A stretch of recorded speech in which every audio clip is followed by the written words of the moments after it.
नमस्कार, मैं कौशिक। जयंत मीडिया के द्वारा फिल्म बनाई जा रही है कवन कसूर। कवन कसूर के सेट पर हमारे साथ हैं मशहूर अभिनेत्री सोनालिका। बहुत खूबसूरत हैं सोनालिका और कवन कसूर के शूट पर आई हुई हैं और इनसे हम बात करते हैं। जी, स्वागत है आपका। जी, थैंक यू। और सबसे पहले नमस्कार आप सभी को। मेरा नाम सोनालिका प्रसाद। जी, तो आपका सवाल था कि मुझे कैसा लग रहा है। मुझे बहुत अच्छा लग रहा है और यूपी में आकर के दिसंबर की ठंड का मज़ा ले रही हूँ मैं सेट पे। और आप भोजपुरी के कदम गढ़ में आप आई हुई हैं। जी, ये जी, गाजीपुर का वीरपुर है। जी, वीरपुर में है। यहाँ का जी। माहौल कैसा लग रहा है आपको? माहौल बहुत अच्छा और मेरे ख़्याल से मैं एक बिहारी बाला हूँ, तो यहाँ से बिहार भी बहुत नज़दीक में है, तो मैं बिल्कुल यूपी और बिहार के काइंड ऑफ मुझको लग रहा है मैं बॉर्डर पे आकर के बैठी हुई अच्छा, अच्छा जी। हूँ। आप इस फिल्म में क्या कर रही हैं? क्या कुछ अम है इसमें इस फ़िल्म आपके में द्वारा? ऑब्वियस सी बात है कि मैं लीड रोल प्ले कर रही हूँ और किरदार ज़्यादा बोल नहीं सकती, लेकिन इसमें बहुत सारे वेरिएशंस हैं। एक होता है कि हम एक शेड में जी रहे हैं, लेकिन जिस तरीके से हमारी लाइफ होती है, जैसे 10 साल पहले आप कुछ और होंगे, धीरे-धीरे आपके लाइफ में चेंजेस होती जाती हैं, आप चेंज होते जाते हो। तो इस फ़िल्म के 3 घंटे के अंदर-अंदर जो मेरी लाइफ चेंज हुई है from start to an end, तो वो वेरिएशंस, वो फ्लेवर्स देखेंगे और मैंने भी कोशिश की है कि मैं अपने way of talking, way of जो चलने का तरीका है या सोचने का तरीका है उसमें थोड़े चेंजेस देखे एंड थैंकफुली जो मेरे गेटअप जैसे मेकअप दादा हो गए, पीके हैं और जो कॉस्ट्यूम डिज़ाइनर हैं कविता जी, हेयर स्टाइलिस्ट जी, तो उन लोगों ने भी उसके ऊपर बहुत काम किया है ताकि because looks matters a lot, हम विजुअल मीडिया टर्म्स में हैं, तो वो विजुअल 50% काइंड ऑफ काम कर जाता है, तो 50% भी मुझको काम करना है, 50% काम उन लोगों ने कर डाला। अच्छा, इससे पहले कौन-कौन से हिट फ़िल्म आपने दिए हैं? कहा जाता है कि बहुत अच्छे-अच्छे फ़िल्म दिए हैं आपने। जी, जी, जी। ब्लेस्ड फॉर दिस कि राज तिलक मेरी पहली फ़िल्म थी जिसमें भोजपुरी इंडस्ट्री के तमाम जो विलेन थे सब उसमें थे और उसमें काइंड ऑफ एक सोलो हीरोइन मैं उसमें थी। वो फ़िल्म बहुत अच्छी चली थी और साल 2019 में वो फ़िल्म जो है वो रिलीज़ हुई थी जुलाई में। उसके बाद लैला मजनू बहुत चली, अक्षरा सिंह, मैं, चिंटू पांडे थे, वो भी बहुत चली और कोविड के टाइम पर तो जब थिएटर थोड़ा-सा भी खुलता था तो बनारस में चलती थी और बनारसी बाबू मेरी फ़िल्म जो है वो बहुत हिट हुई है बिफोर यू के टेलीविज़न पे वो टेलीकास्ट हुआ था। तो काइंड ऑफ बनारस से जो मैं देख रही हूँ बहुत अच्छा मेरा वास्ता चल रहा है। तीनों फ़िल्में जो है वो बनारस के आस-पास बिल्कुल शूट की गई है और मुझको लगता है शायद पिछले जन्म का कोई कनेक्शन है बनारस से। पिछले जन्म का कनेक्शन है और बहुत अच्छी बात ये है जी। कि भोजपुरी फ़िल्म को भोजपुरी कल्चर में आकर के, हुँ, हुँ, हुँ। भोजपुरी एनवायरनमेंट में, भोजपुरी जी। सीन के साथ अगर शूट करवाएँ, तो बहुत बेहतर होता है, बहुत अच्छा मेरा होता मानना है। है। नहीं, बिल्कुल ये मेरा भी मानना है क्योंकि मेरा background he as a journalist था। मैं अपने पटना होम टाउन में थी, वहाँ पर मैं काइंड ऑफ जर्नलिज़्म का मैंने कोर्स नहीं किया था, लेकिन प्रैक्टिकल नॉलेज आई गेस वो सबसे ज़्यादा मायने रखता है रिगार्डिंग रादर दैन वो किताबी कीड़े वाली जो चीज़ें होती हैं और हमारी जो फ़ील्ड है वो सिर्फ़ प्रैक्टिकल नॉलेज से ही हम ज़्यादातर गेन कर सकते हैं।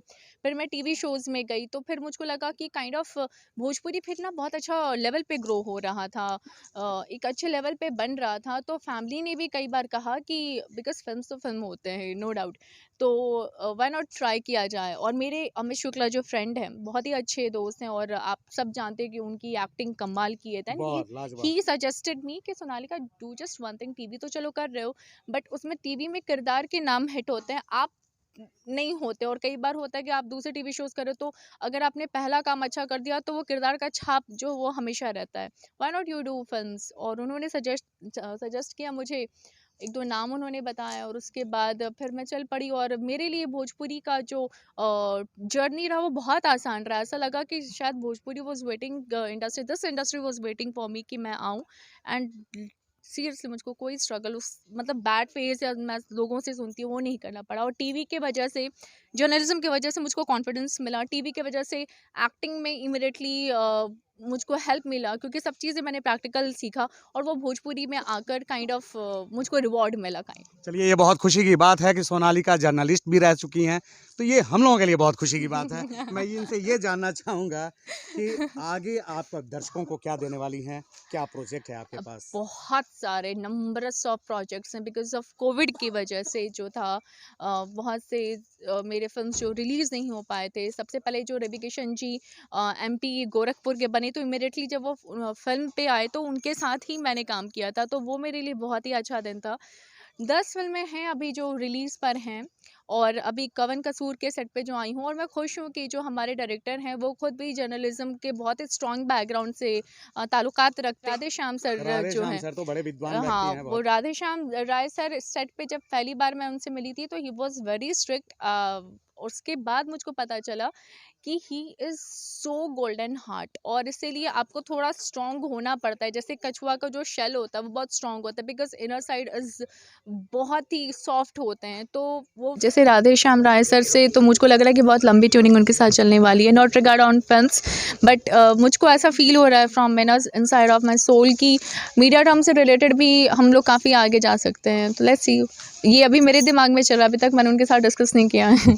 अच्छा, दर्शकों से कुछ कहना चाहेंगी कवन कसूर को लेकर के? हाँ, नहीं, फ़िल्म बहुत अच्छी बनी, और जैसा कि मुझको पता चला है कि ये जो स्टोरी राधे श्याम राय सर की ही है लिखी हुई, और डायलॉग डिलीवरी भी उनकी बहुत अच्छी है। जैसे एक फ़ोन कट मैं उनके साथ कर रही थी तो इट वाज़ कि मैं फ़ोन पे बात कर रही हूँ, तो वो मेरे फ़िल्म के हीरो बने हुए थे, तो वॉइस काइंड ऑफ वो थोड़ा मुझको हेल्प मिल सके फ़ोन कट के टाइम पर। तो डायलॉग डिलीवरी भी बहुत अच्छी है, फ़िल्म उन्होंने लिखा, हर एक किरदार उन्होंने जिया है।